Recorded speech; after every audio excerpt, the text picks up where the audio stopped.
in India are seeking for tax neutrality in outbound mergers, but the government doesn't seem to be interested as this will lead to a long-run tax outflow for the country. So the argument by the industry players with respect to this is that the foreign entities merging with Indian companies are exempted from capital gain tax in India, but the reverse of the same doesn't enjoy the same tax exemptions. But where the government stands with regard to this is that the outbound mergers mean that the companies are going out of the country, leading to assets or money flowing out. Now, this is actually leading to a tax outflow for the government, making them reluctant in bringing this change.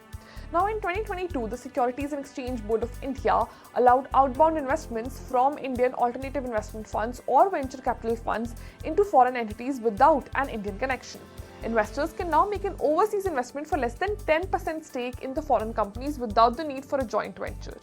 With this relaxation in the new overseas investment regulations, startups are looking at creating an offshore holding cum operating structures. And as Indian tech startups look at avenues to globalize their businesses and raise private and public funds outside of India, flipping of the ownership structure started becoming more commonplace, thus making them seek partial tax neutrality, which means that tax should be levied only on actual liquidation and not on such restructuring as it is done in the case of migration of offshore funds to Gift City in India.